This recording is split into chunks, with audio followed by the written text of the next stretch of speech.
Hi. Today from Litchat, I'm going to talk about the book Snitch by Alison Van Diepen.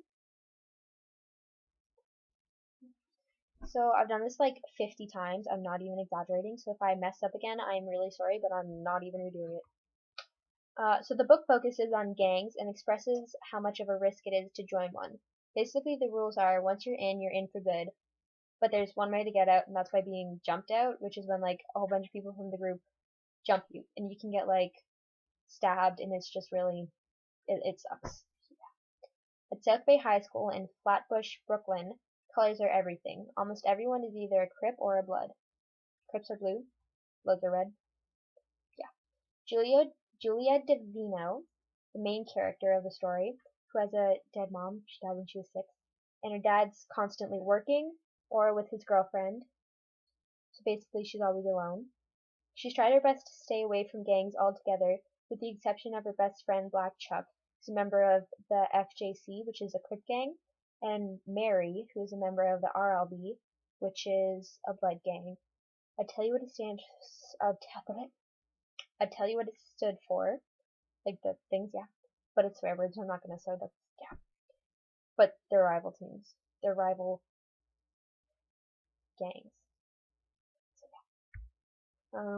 In 7th grade, Julia and her best friend Letitia, who's also known as Q, made a promise to each other never to join a gang. Their promise is kept up until Julia's junior year in high school, when she meets Eric Valente.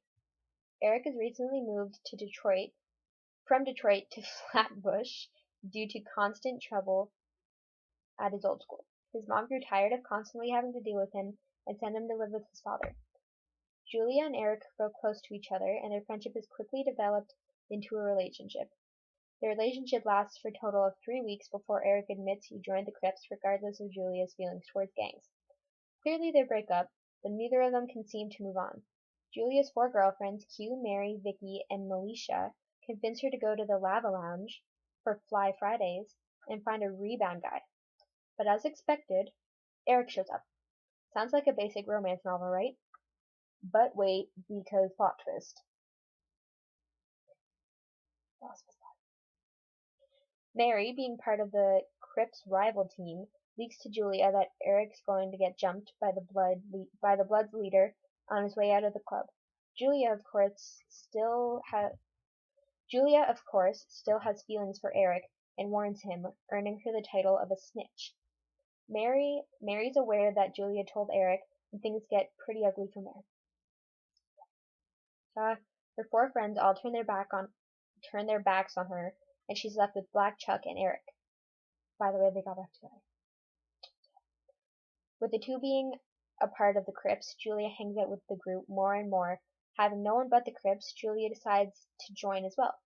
Everything's going great until a few members, including Eric and the head of the gang, as well as Chuck's brother, Scrap's drug deal is busted.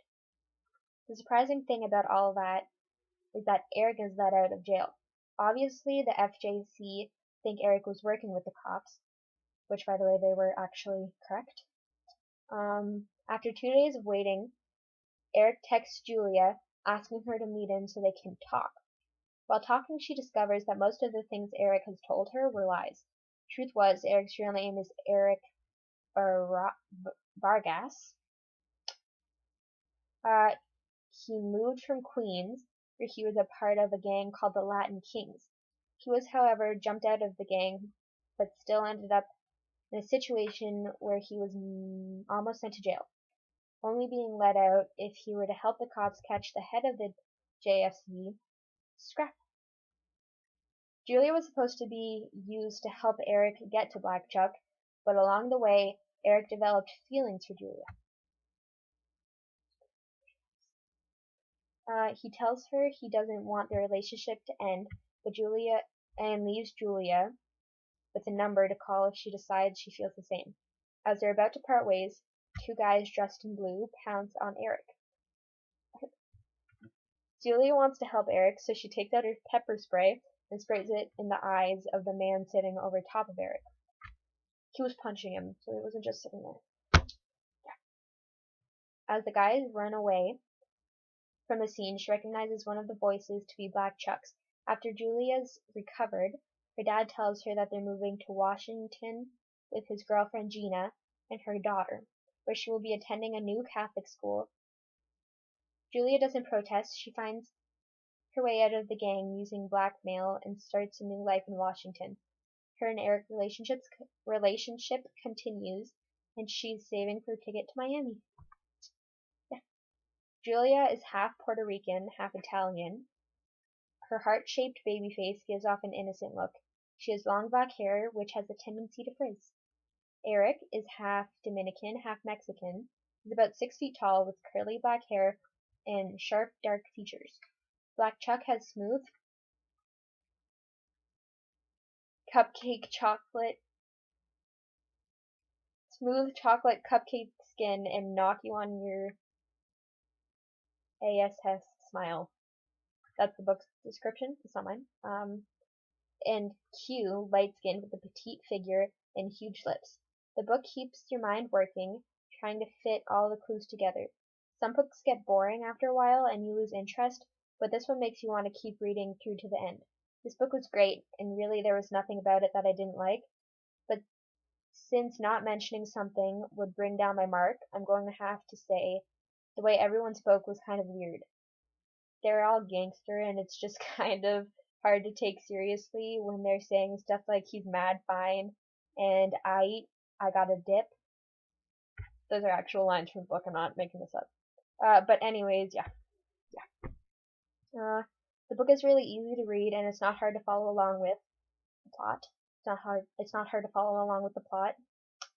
And because of that, I would recommend it to anybody who's not really into reading. But it's also really entertaining to read. So for that reason, I'd recommend it to people who enjoy reading as well. There's a lot of swearing in the book, though. So if you plan on reading it, just keep that in mind because, yeah. It's 7 minutes long, so I'm just going to stop because I wrote more, but I'm just done, so.